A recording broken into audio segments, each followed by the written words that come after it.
everyone, and welcome back to my channel, Handmade by Ying with Donna.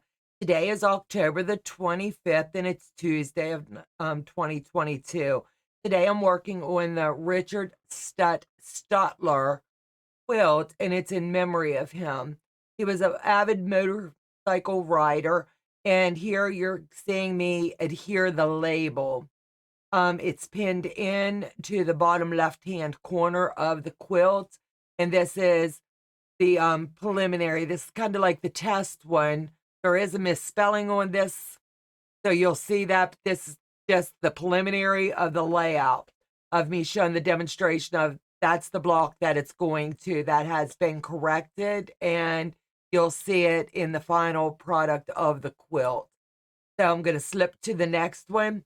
This is my dining room. The quilt was too big for me to lay out on my in my sewing studio, and it would not hang to the design wall at all with the weight of it.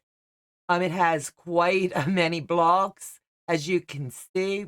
I'm going to start in the top left side and work my way down, and then I'll talk about it from top rows all the way down.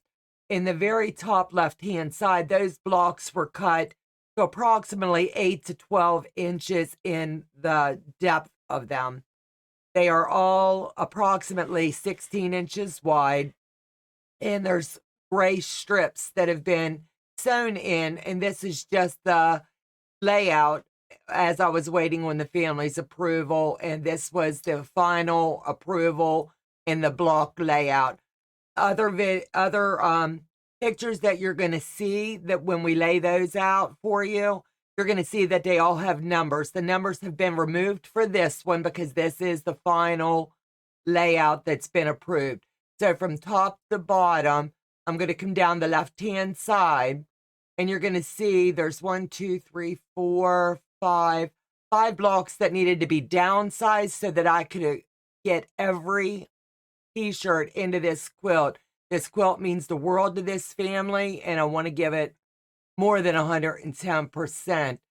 So that's the left side. The bottom left is where you're going to see that label, and you'll see that in the final quilt as it's being quilted. So the second row is column 2 coming over.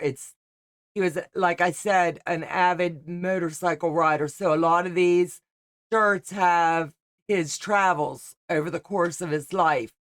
And they've all been cut down so that we could save every bit of the writing possible.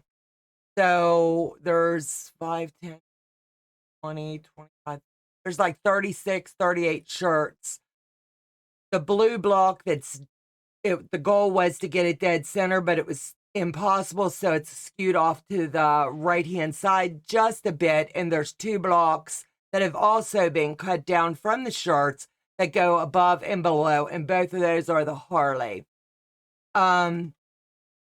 So he loved going to Sturgis, as you can see, Daytona. This was an honor and a privilege for me to be able to do this shirt for this family. It's just amazing at the way this quilt is coming out, and I'm just in awe of it. The goal was to scatter the different colors, and as you can see, I have 2 blacks, is what it looks like on the screen. One is a darker blue, and one is a black. But the way when you take a picture of the quilt and it's in color and you're doing it in a black and white, it shows you the proper placement, and it needed to go there to balance the quilt. So I'm going to slip to the next video, the next clip of it, and this is like the side angle, so you'll be able to see in the bottom left-hand corner is where the final the final label did go, and that spelling on his last name has been corrected. So this is my dining room floor. My husband had to take the table and the chairs out so that we had that large floor to be able to do this. So we're going to slip to the next clip, and you're going to see where you see the yellow paper on the navy blue shirt. That's giving me the directions as I was cutting out each shirt. I knew what number and what placement tentatively and some did get moved just for the better placement of it. That has the numbers of each shirt, and as you're going to see, those numbers are skewed all over the place, and they were numbered as I was cutting out the shirts after the interfacing was put on them, and then they were trimmed down. One shirt that stuck out to me a lot, and I wanted to make sure that I pointed that out to you because it's really beautiful. If you can see it, it's number 35 on the left-hand side. And I can't point it out enough. You're going to see the Sturgis in column 2 come straight over. That looks like that motorcycle emblem was really like flaming and on fire. That was amazing. And I took extra care to make sure I got all of that regular logo in. But that is the black with like the orange and black flames. And that really is the one that made this quilt look so fabulous. So this is the final layout. I was waiting on the family's approval to put the sashing in between a couple blocks, and I've already showed you the final layout that was approved.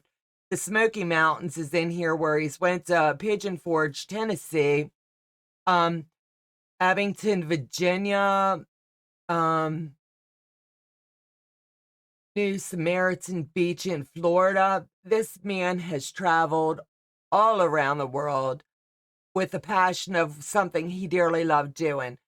So with that being said, I'm going to close out this video, and the next one you'll see is when this quilt is up onto my long arm and loaded. And you'll see some of the quilting, and that'll follow up on next week's video. Then we'll end that one, and we'll do the binding, and then this project will be done for the family. So with that being said, please keep this family in your thoughts and prayers in the days ahead. Been a rough go of it for a little bit for them, as you know what it's like when you lose anybody. It's traumatic and it's life-altering.